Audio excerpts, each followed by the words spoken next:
Good.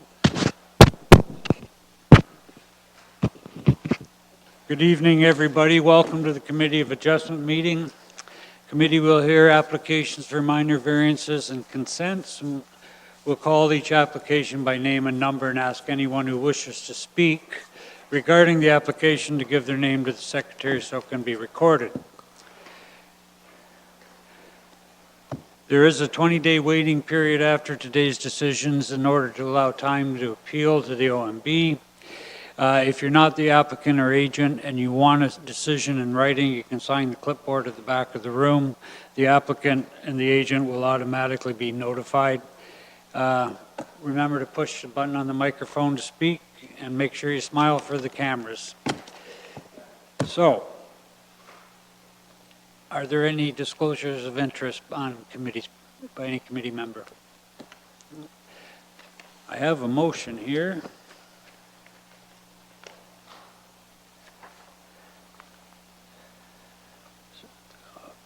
Moved by Dennis, seconded by Larry, and resolved that the minutes of the Committee of Adjustment meeting held Wednesday, February 21st, 2018 be adopted as circulated.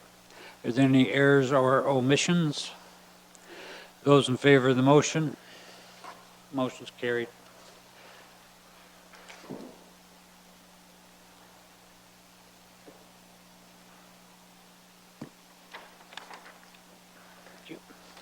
So our first application today is AN 286 in the name of Lori Everett. Anyone here for this one? Mr. Rowe? Oh, welcome. We'll have the planner explain the report. This is a minor variance application to build an addition that is 23.92 square meters in size. They're requesting relief of 95.76 square meters to permit a total size of a boathouse of 151.76 square meters. The property is located in Long Point on Willow Avenue. This application originally came forward to the committee in January and was deferred so that the applicants could amend their application and apply under Section 45(2) of the Planning Act, which permits the expansion of legal non-conforming structures. Staff's recommended refusal at that time, and then it was deferred to allow for the amendment. The lands are designated and zoned resort residential and hazard lands. It is the opinion of planning staff that the application does not maintain the general intent of the zoning bylaw. It is beyond the size and scale of boathouses found in the surrounding neighborhood and beyond the scale generally contemplated for an accessory building. It was built with a building permit and may have been considered appropriate at the time as it was within the size permitted in the zoning bylaw, but staff do have to consider the reason the zoning bylaw was changed. The expansion is no longer considered appropriate. Staff are of the opinion that this application does not conform to the intent of the zoning bylaw and is not appropriate development and recommend refusal. Thank you very much. Committee have any questions of the planner? Dennis? Mr. Chairman, so I take it the only thing that has changed then is the fact that it was brought forward under 45.2. Everything else remains the same. There have been no changes to the structure? Through the chair, that's correct. Okay, thank you. Okay, Mr. Rowe.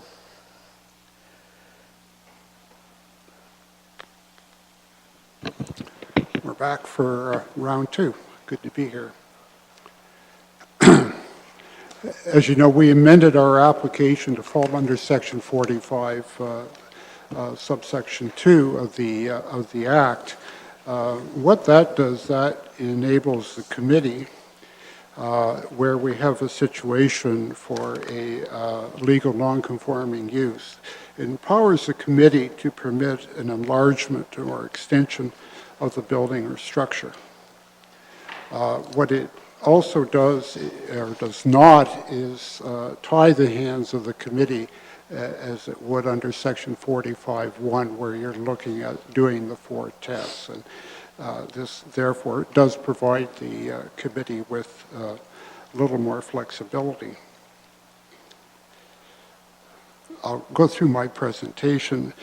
This acknowledges that the existing boathouse has a legal non-conforming status, and consideration can be given to permit the enlargement or expansion without the 4 tests required under Section 45(1).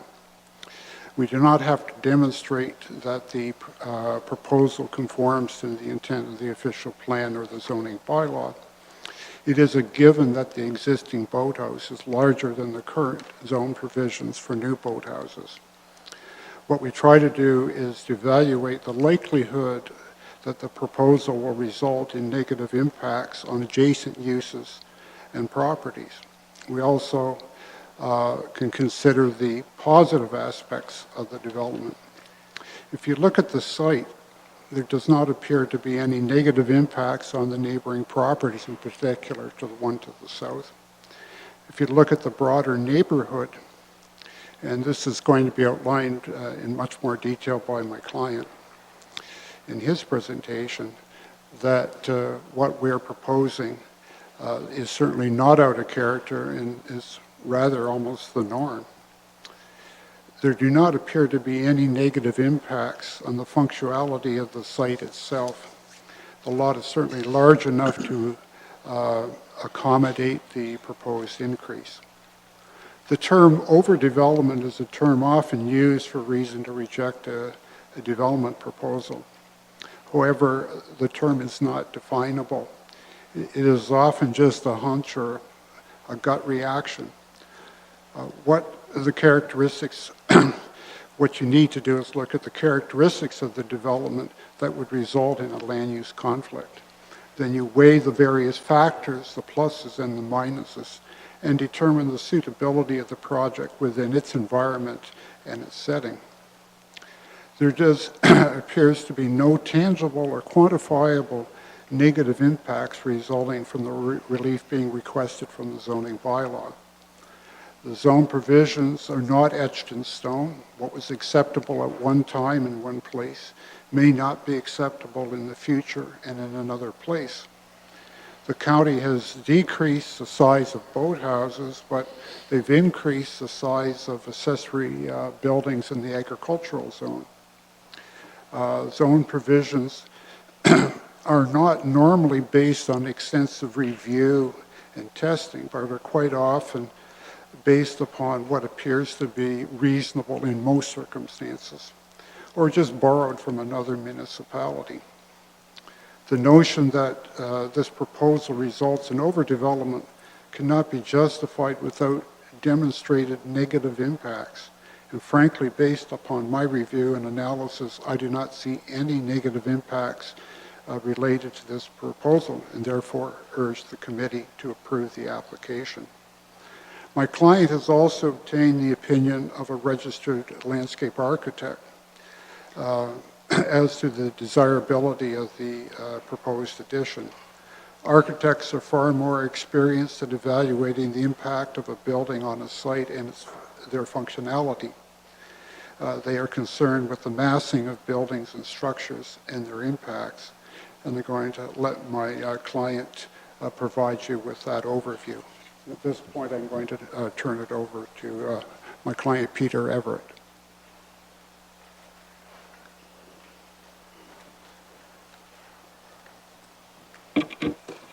Thank you. I believe you all have a bound, Surlux bound, well, I apologize, I think there's not enough, so I think 2 of you are going to be having to share a bit. A bound Surlux document with a couple of documents in them as well. I'll refer to that in a moment. At the beginning, I thought it might be useful to quickly review how we got here.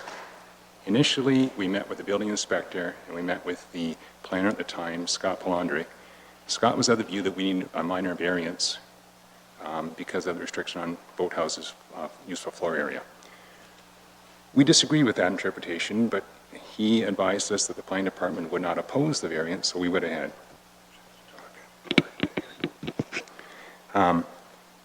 Scott then moved on to Perth, I understand. Literally 1 week before the hearing we were in before the committee 2 months ago, we received a letter from the planning department that said they're no longer going to accept or support the variance, and now we're before you. I would submit the committee must not lose fact of the site that what we're asking here is to be able to build a 14 by 16 foot addition on the side of an existing boathouse, something the size of a garden shed. The addition does not have any floor that is common with the floor of the boathouse. There's no door from the boathouse to the addition. There's no doorway from the boathouse to the addition. There's no window. All we want to do is to be able to use two existing walls of the boathouse as the new walls of the addition. It's not unlike someone wanting to add a lean-to or a shed roof onto a garage for storage purposes. The planner's report identifies some 9 different bodies or agencies that either did not object to the addition or expressed no opinion. Even the Long Point Conservation Authority had no objection. Not a single neighboring property owner has expressed an opinion or opposed the request. The sole objection was that of the planner for the reason that this 14 by 16 foot addition was deemed to be overdevelopment. Now, as David noted, there's no definition of overdevelopment. It's in the eye of the beholder, so to speak. The planner hasn't provided any subjective or objective evidence, rather, just it's merely a conclusion. The lot that we're on is 19,000 square feet. One of the committee members, when we were here a couple of months ago, noted that it appeared to be one of the largest lots in the area, which it is. The other lots in the subdivision plan are roughly 7,500 square feet. This lot is almost 3 times the size of the normal lots in the area.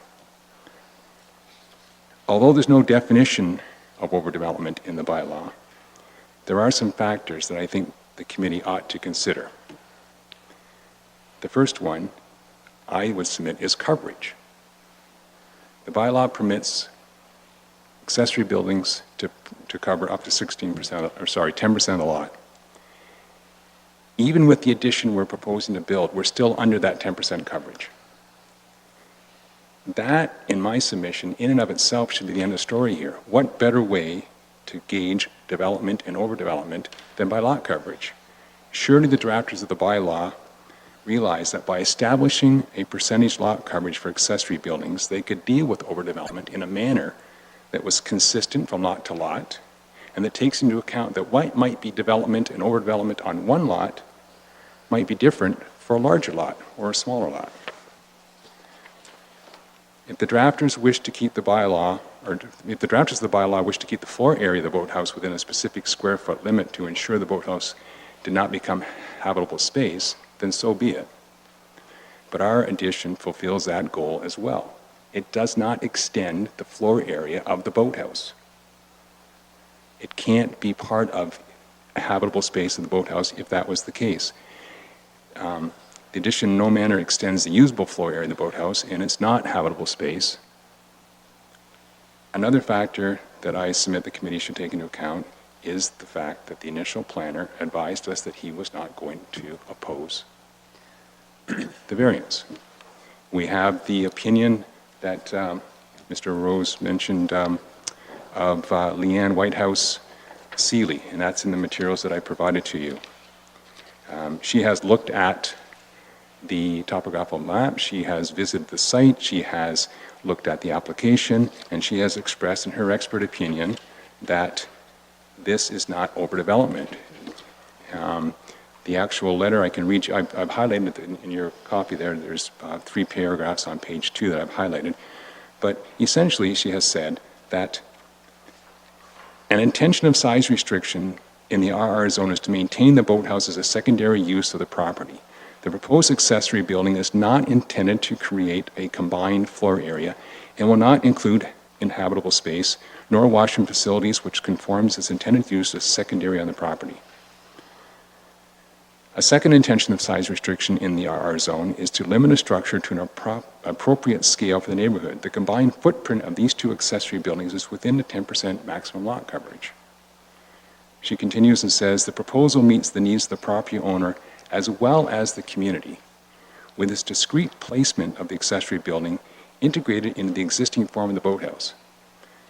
Something that David was getting at, and it's shown in the photographs. It's also shown in the first page. If you could take the bound Surlux copy under tab 1, The very last page under tab 1 is a photograph of our cottage on Willow Ave. I took that photograph roughly 6 weeks ago. If I'm taking from the road, you can't see where the addition is because it's hidden in the backyard. You can't see it from the road, you can't see it from the side, it's hidden. Hence, the opinion of the architect that the placement of the accessory building in the existing form of the boathouse is discreet and meets the needs of both the property owner and the community as well. Now, prior to the hearing last time, we circulated a map, a Google map, topographical map of the area, and that's also included in materials. It's the same copy as what we sent around before. It shows the area in the upper left-hand corner. It's the large one. It's a fold-out one at the back, sorry. 43 Willow Ave has been highlighted in red. Various other places and municipal addresses are shown with little blue tabs. Those are street addresses.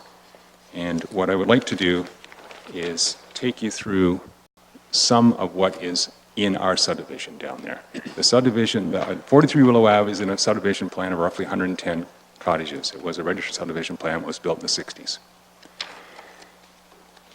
And with that in mind, if you could also take the bound book and turn to tab 2.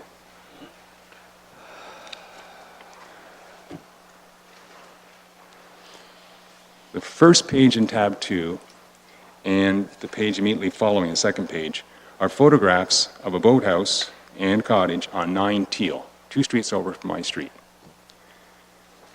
The boathouse is indicated with the black arrow on both the drawings. On the second page is a rear view of the boathouse. That boathouse is a double-wide boat well, like mine, roughly the same size in terms of floor area, but it's pretty clear this boathouse is a second story, and that second story is the entire upper part of the boathouse.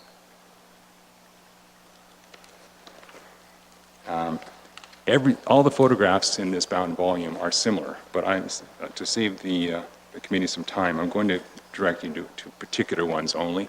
I'm happy to discuss any of them. I've lived and we've had cottages down there for over 20 years. I've lived on Teal, I've lived on Willow. I know all these. I was there when most of these were built at various times. If we flip to tab 3 and the 1, 2, 3, 4, 5th page in, and the page that follows, the 6th page. 5th page in has got a label on it that says 36 Pickerel.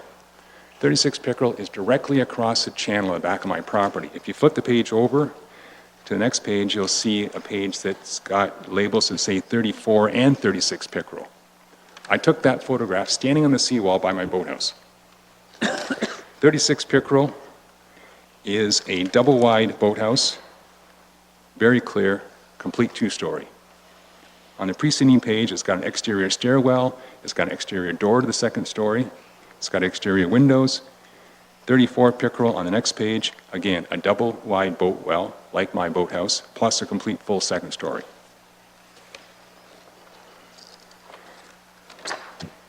Flip the page to tab 4. First 2 pages on tab 4. What we're looking at here is not a cottage. This is a boathouse. 3 Poplar Ave, street right next to Willow. That is a large, probably the largest boathouse in Long Point. Large, double-wide boathouse with a complete second story on it.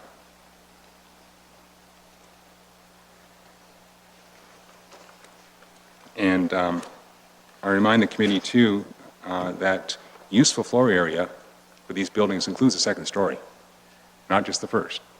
Our boathouse is a single-story boathouse.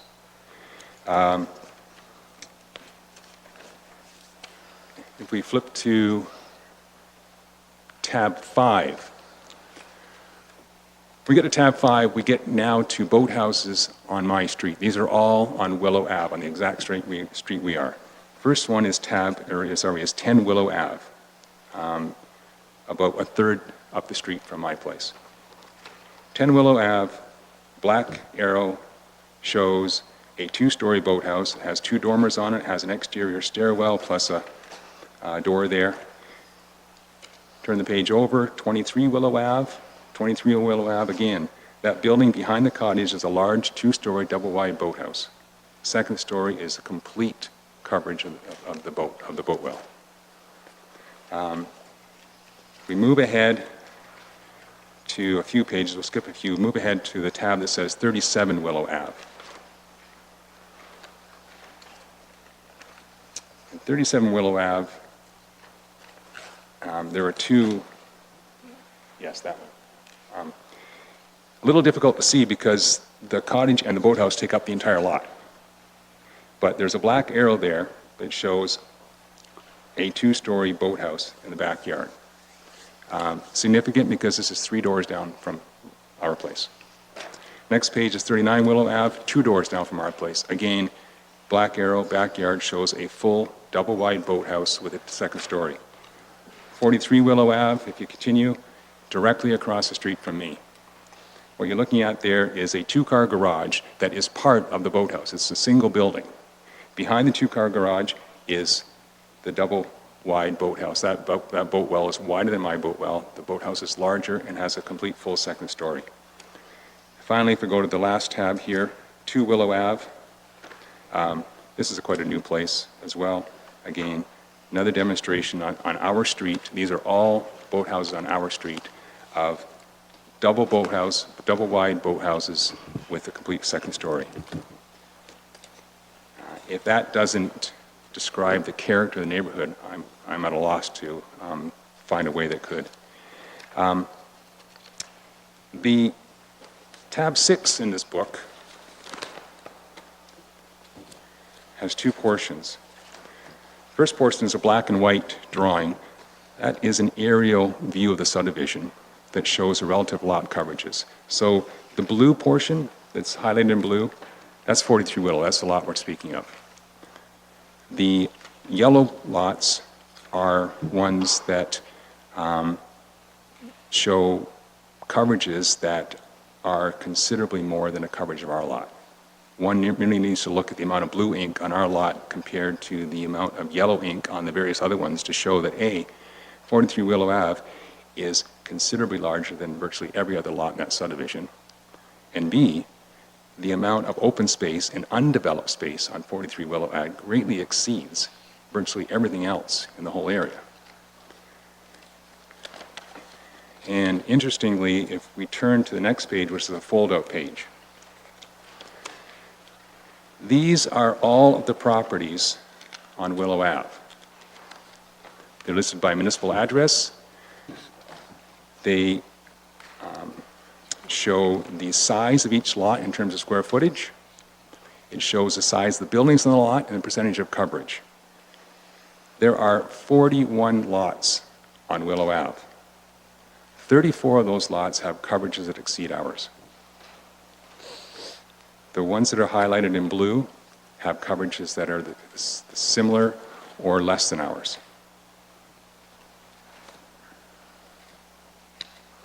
And if we look back, once again, at the first page under tab 6, with the highlighted yellow and blue, the blue highlighting 43 Willow Ave, there's a small little purple dot. That's our addition. That's what we want. That's what we're asking the committee to permit us to build. So, in summary, I would ask the committee to keep in mind the overall perspective of this request. We have one of the largest lots in the area, nearly 3 times the size of the other lots. Our coverage, even with the small addition, is still below the coverage permitted for accessory buildings. The initial planner advised us that he was going to support the request. The expert opinion of Leanne Seeley-Whitehouse supports the variance. And from a practical point of view, too, the addition's invisible to the outside world. It's hidden behind the entire cottage. If others can't see the addition, how could it possibly be detrimental or out of character to the neighborhood? 34 of the 41 lots on our street have coverage that exceed our lot. We've gone through, and there are many, many more examples, and I didn't photograph every double wide and every two-story boathouse in the area. But there are many, many boathouses on our street, on the two adjoining streets, that have full second floors, that have usable floor areas that very greatly exceed the usable floor area of our boathouse. If anything, our single-story boathouse is out of character with the numerous two-story boathouses. With the preponderance of objective evidence, I would submit it cannot be said that our proposal for a small 14 by 16 foot addition, something the size of this committee circle, on one of the largest lots in Long Point, or in this area of Long Point, where with the addition we are still under the bylaw coverage, could be deemed to be overdevelopment. Thank you for your time. If there are any questions, I'm happy to ask them. If not, those are my submissions. Thank you much, Lee. Appreciate it. Just a question of the planner. In one of the submissions there, so long ago, I'm not sure which one, they said the lot coverage, you're allowed to 10%? Through the chair, 10% up to 56 square meters. Okay, which is 56 square meters. The boathouse is bigger than that now. Well, I believe the 56 square meters is not lot coverage. That's useful floor area for a boathouse. I think they're two, with respect, I think we're talking apples and oranges here. We have a square footage for lot coverage, or sorry, we have a percentage for lot coverage, and we have a square footage for I just simply wanted to know what the rule was. Yeah, okay. Not that it's going to affect my decision. Okay, Dennis. Mr. Chair, I have a question of the planner, and I guess it has to do with the notion of overdevelopment. And I guess I would ask the view of the planner in relation to overdevelopment based on lot size. In other words, is it reasonable to adjudicate whether something is overdeveloped based on a lot size, in your view? Through the chair, that is one option. In this case, my opinion is that the over 1,500 square foot secondary building wasn't appropriate in this case. It's not to do so much with the lot size, it's the size of the accessory building is overdevelopment. Okay, well, and one further question. The applicant just showed us a number of boathouses in the area. Are any number of those boathouses, in your view, are they legal, non-conforming, some of those? Through the chair, if they were built with building permits, then they are. So probably most, if not all of them, are legal non-conforming. Okay, that's all I need to know for now. Thank you.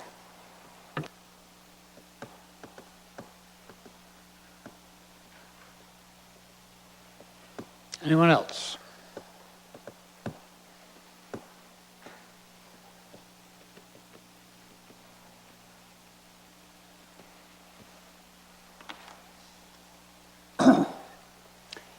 Dan? Could I just ask, through you, a question of the previous speaker? Certainly. And the question is, how were all of those calculations, where was the raw data, or how was the raw data gathered to make the calculations in that final where it compares coverage, percentages, where there's 3 blue colored percentages and all the rest are yellow? How did that occur? The question is, how'd you come up with these percentages?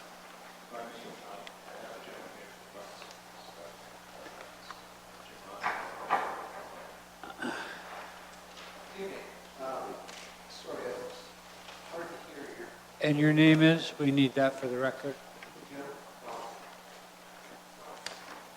Yeah. Okay. Yep. I believe I'm still listed as one were, of the yes. agents. Sorry, could you repeat the question? Yes, how did you gather that information in order to come up with those percentages? Sure. It all came through the Norfolk website, open data, the GIS mapping. So it's not survey accurate by any means, but the entire data is created the same way. So it's a true representation of what is existing at the time of that image. Thank you. Yeah, you're welcome. Yes. Through the chair, I just wanted to confirm, so the accessory building size could include 2 floors. So let's say it's 700 square feet on the bottom, 700 square feet on the top. Only the 700 on the bottom would contribute to lot coverage, so some of these could be not reflecting that. Right. Just so I'm not sure if those percentages are correct or not. I just want to point that out. Well, I guess what it comes down to is if the applicant wants to square off that corner of his building and use it for change rooms. Is that what you were using it for now? There's something mentioned about driving a garden tractor into it last meeting, so what is it? Fair, good. It's a small size, a little bigger than most garden sheds, I would think, but squaring it off, it won't be viewable from the road. It won't be seen from the road. It's kind of on the inside. I don't think it'll bother any neighbors. And do we want to allow that to be added to the boathouse or not? Rudy? Mr. Chairman, I appreciate the information that was provided today, and you know what, at the end of the day, I don't think this is such a outrageous request, really. I mean, there are large boathouses in the area, and we're talking about a 14 by 16 foot addition in this particular case, and I concur with your comments. I mean, it's not going to be visible, and I don't see what impact it's going to have on anybody else in the neighborhood. Nobody in the neighborhood has complained about it or raised objections, so based on that, I'm prepared to put a motion up for approval. Thank you.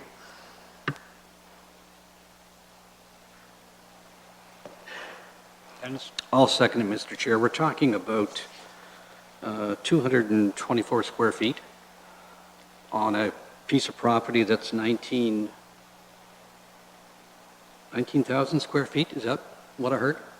Okay. Thank you.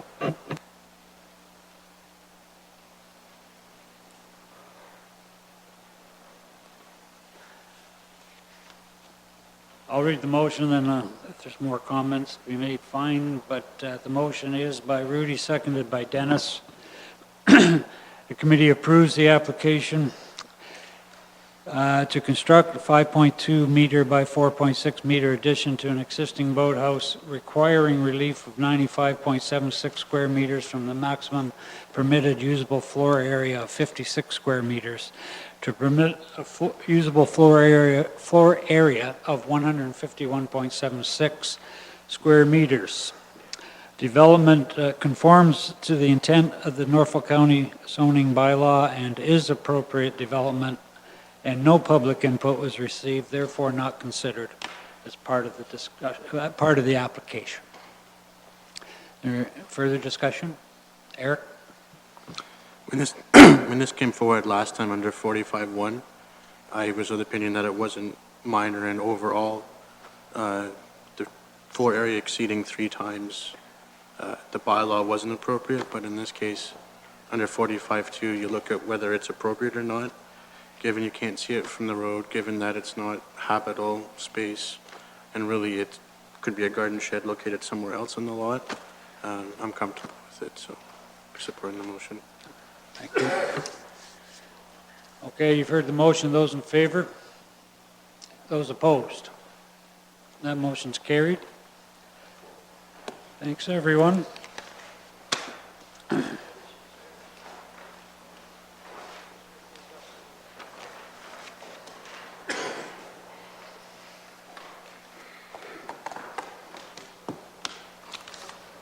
Our next application is in the name of Joe Rodriguez.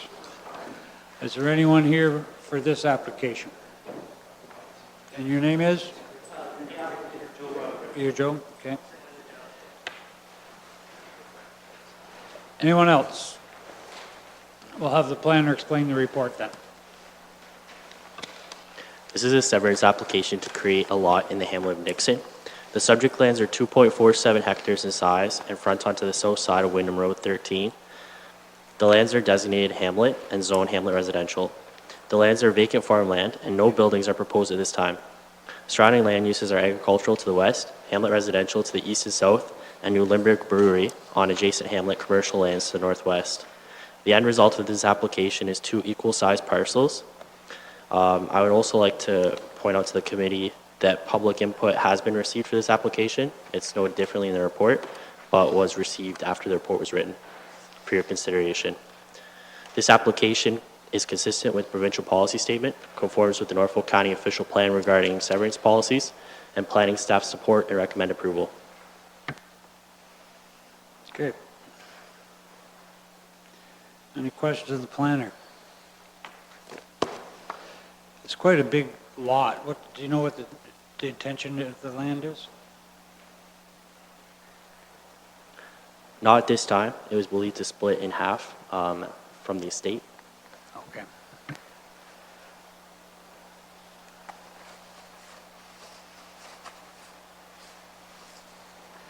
And these 2 letters we have here, both of them are referring to this application, I believe.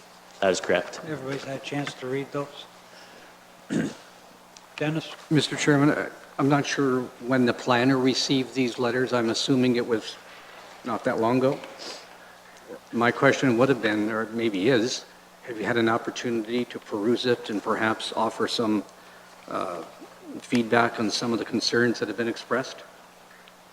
Through the chair, that's correct. The comments were received on Monday, just a couple days ago, and reviewing the comments, a lot of the concerns had to do with possible use from the adjacent brewery. Should that use be proposed in the future, another planning application would come before either committee of adjustment or council to approve that use, and that would address many of the concerns in that letter.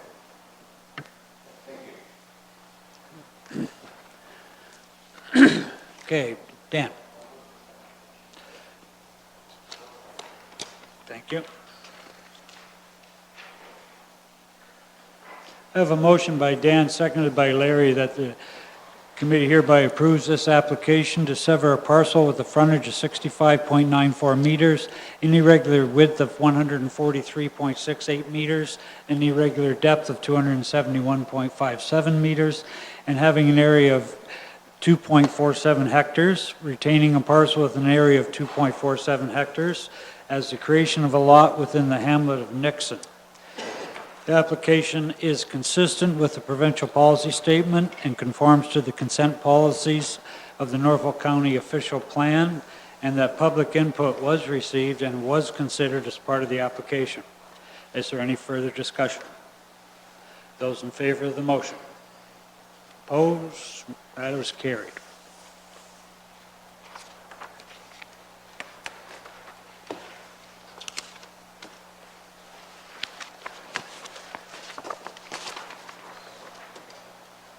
Our next application is BN 285, Ed Hunter. Mr. Hunter, anyone else here for this one? And we'll have the planner explain it. This is an application to sever a lot having an area of 0.44 acres in the urban area of Port Dover. The lands are designated urban residential and hazard lands and zoned urban residential type 1 and hazard lands. The purpose of the application is to allow for the construction of a single detached dwelling on the severed lands, and it's anticipated that the retained lands will be used for county infrastructure and for wastewater treatment plant buffering. The subject application is consistent with the provincial policy statement and conforms to provisions of the official plan and the zoning bylaw regarding lot creation in an urban area. Staff support this application and recommend that it be approved. Thank you very much. Any questions of the planner? Or discussion? I'll move the application. Okay. I have a motion by Larry, seconded by Rudy, that this application be approved. It's an application to sever a parcel with a frontage of 42 meters, a depth of 42 meters, a width of 38 meters, and an area of 1,764 square meters, and retain a parcel with an area of 1.5 hectares as the creation of a lot within the urban area of Port Dover. The subject application is consistent with the provincial policy statement and the Norfolk County official plan regarding lot creation in an urban area, and that no public input was received, therefore not considered as part of this application. Thank you. Any further discussion? Those in favor of the motion? Opposed? Thank you very much. That's carried.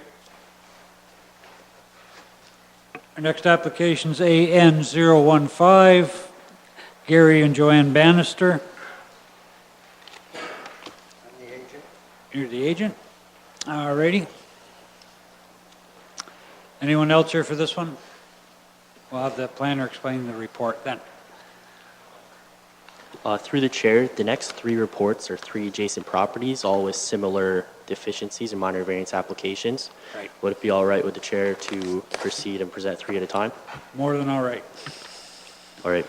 These three applications are all minor variance applications, which require relief of less than half a meter from the required rear yard. The buildings are already built and backing onto the golf course, which means no negative impact of approving variances on any rear neighbors, which is keeping in the intent of the provision. The subject lands are three lots located side by side on Viking Lane in the Dover Coast condominium in the urban area of Port Dover.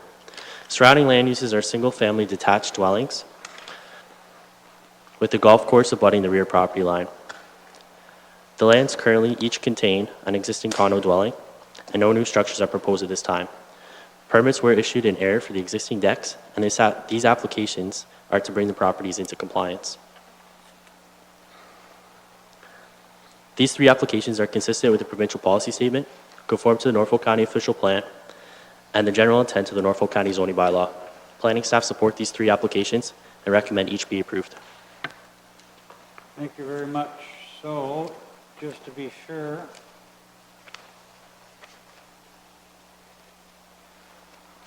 the three applications we're talking about, just in case there's members of the public here for them, are 015 Bannister, 016 is it Gemus, and 014 Preston. So if there's anybody here for those, we're dealing with them now. And if anybody wishes to speak, they should let me know. So, the committee, first one is on the agenda is 015, and it's in Bannister's name. Mr. Chairman, just a quick question. Yes. How did these come to the attention of Norfolk County?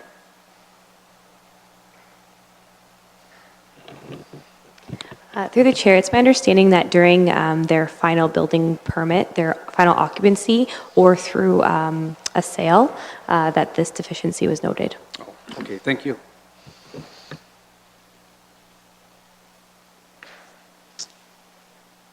Okay, sorry.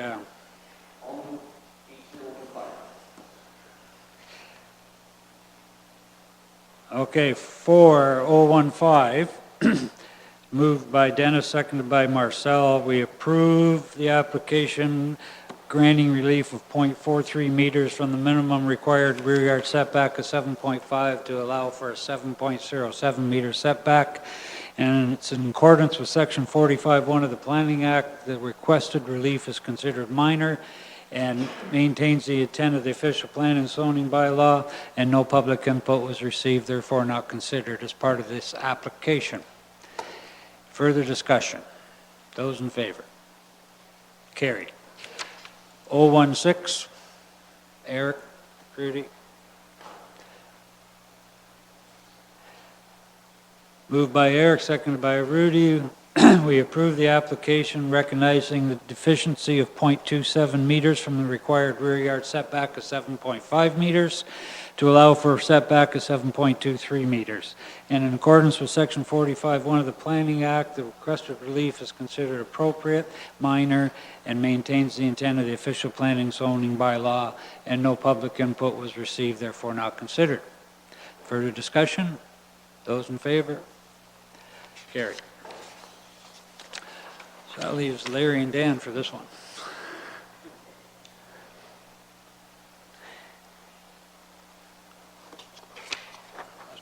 So for 014, moved by Larry, seconded by Dan, to to recognize the existing deficiency requiring relief of .43 meters from the required 7.5 meter setback, allowing for a 7.07 meter setback.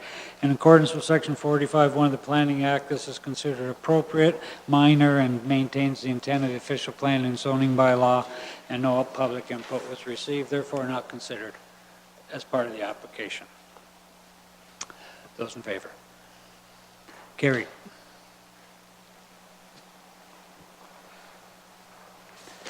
I didn't do any of them. I need a stamp.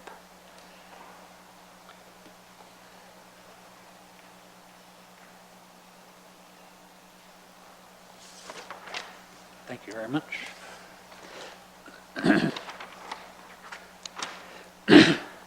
Mr. Chairman, Yes. I'm just looking at the map 2, and I note a couple of other structures along the north, or on the north side of Viking Lane. Do we anticipate any issues with any of those? I'm not sure whether the planner could answer that or not. I'm just wondering if we're going to see more. Through the chair, there shouldn't be any further issues unless those decks and porches are enclosed, as that counts towards the rear required yard.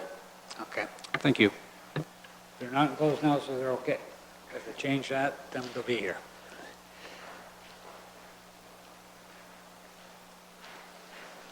Okay, so our next application then is BN 020, Kevin and Diane LaCoche. I see you over there. Call you if we need you. And we'll have the planner explain the report. This is a boundary adjustment application to add 0.42 acres, which includes a driveway and square off the backyard, to a rural residential lot on Radical Road in the former geographic township of Woodhouse. Surrounding land uses are agricultural and rural residential in nature. Planning staff believe that this qualifies as a technical reason to support the boundary adjustment, and that this application is consistent with provincial policy statement, conforms to the OP official plan policies regarding boundary adjustments in the agricultural designation, and planning staff support and recommend approval subject to the attached conditions. Thank you very much. Any questions of the planner or discussion? Thank you.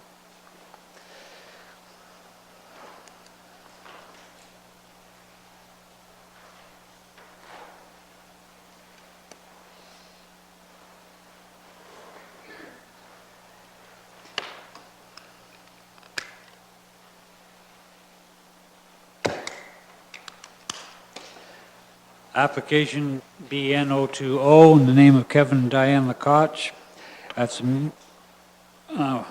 moved by Rudy, second by Eric, that we hereby approve the application to sever a parcel with a frontage of 4.572 meters, a width of 50.292 meters, an irregular depth of 96.1012 meters, an area of 1,693.15 square meters, and retain a parcel having an area of 11.91 hectares as a boundary adjustment. The lands are to be added to the existing residential parcel located immediately adjacent to the west, with the roll number ending in 28810, making its final lot size 1.19 acres. The application is consistent with the provincial policy statement and conforms to the intent of Norfolk County official plan regarding boundary adjustments, and no public input was received, therefore not considered as part of the application. Any further discussion? Those in favor of the motion? Opposed? That motion's carried. Thank you.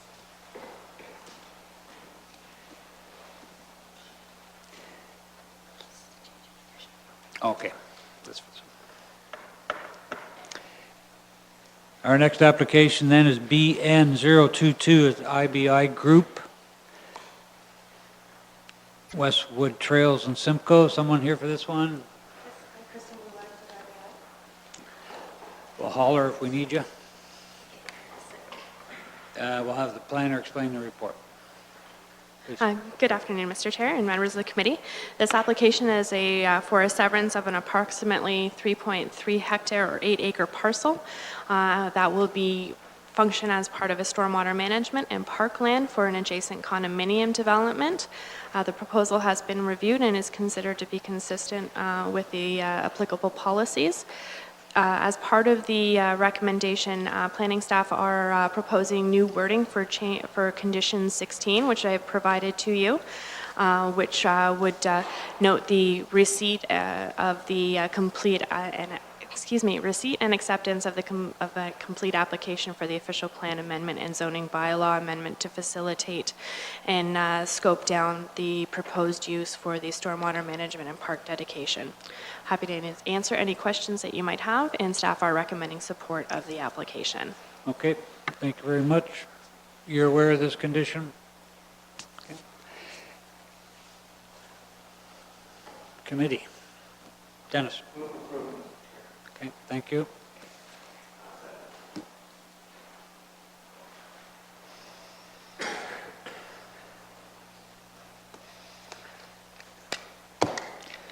For application BN 022, I have a motion by Dennis, seconded by Larry, that the committee approves this application to sever a parcel of land with an area of 3.34 hectares for stormwater management and parkland purposes related to the Westwood Trails development.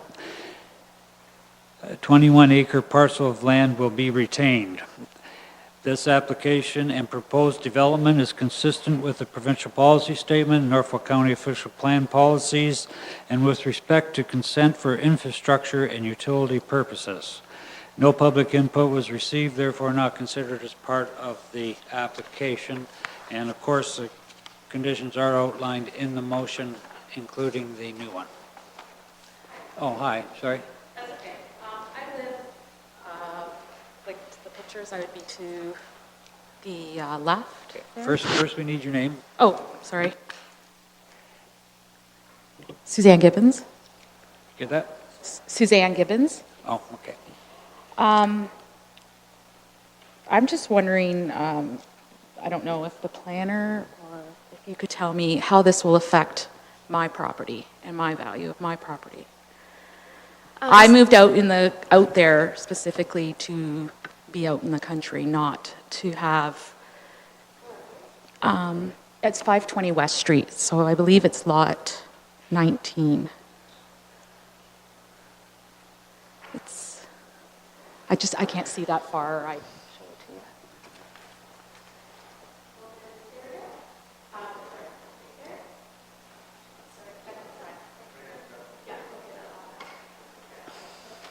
So the storm management, where would it be placed?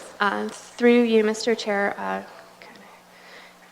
do I go back? The lands that are immediately adjacent, so the lands that are identified as the retained lands, will continue to be used for kind of a rural or agricultural purpose. They're not to be included within the urban boundary. There'll be no development happening on those portions. The lands that will be affected, are these lands kind of right at the back corner there. The stormwater management pond will be located kind of right at the rear corner at the back. And the condominiums? The condominium development is on this portion over here. Oh, sorry. Now I'm, okay, yep, sorry. Where it says subject lands, the condominium development is down in this area here. So it's in the back then? Yeah, the access would be off of Fernwood Drive, which off is of what drive? Fernwood, which is Yeah. the roads that are kind of, Yeah. it's just off the screen here, but up in that area. Okay. Thank you. Okay, thank you. Okay. I guess I forgot, and I apologize for asking. Thank you for standing up. Is there anybody else I forgot about? Hope not. Okay, so I actually already read the motion, and we got no new information there, so you've heard the motion. Those in favor? Carried.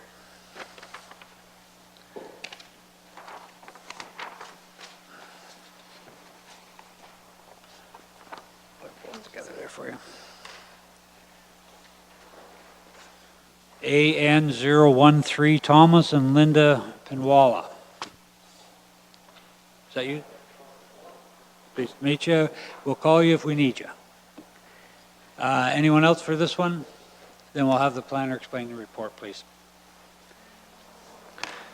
This is a minor variance application to construct an accessory building in the front yard requiring relief of maximum height and maximum usable floor area for the RR zone, as well as relief from the provision to allow an accessory building in the front yard.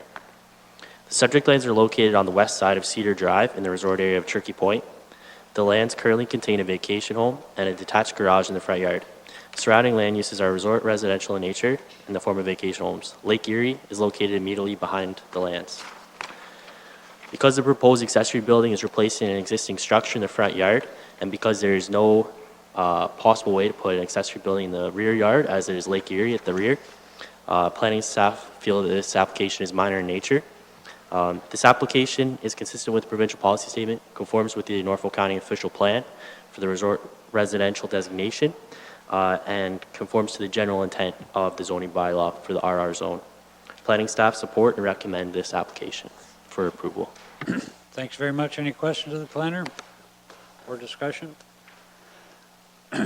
Dan? Thank you. I have a motion by Dan, seconded by Eric, that the committee hereby approves the application to construct an accessory building requiring relief of 1.7 meters from the maximum permitted height of 5 meters to allow for 6.7 meters, 2.4 square meters from the maximum permitted usable floor area of 100 square meters to permit a floor area of 102.4 square meters, and section 3.2.1B of the zoning bylaw to permit an accessory building in the front yard. In accordance with Section 45.1 of the Planning Department, the requested relief is considered appropriate, minor in nature, maintains the intent of the official plan and zoning bylaw, and no public input was received, therefore not considered. Any further discussion? Those in favor of the motion? Motion's carried.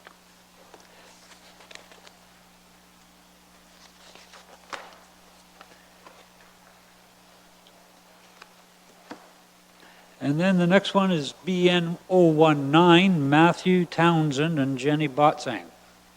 Are they here? Here, Matthew? We'll have the planner explain the report then. This is a boundary adjustment application to add 0.1 hectares to an existing rural residential parcel in the agricultural area. The subject lands are located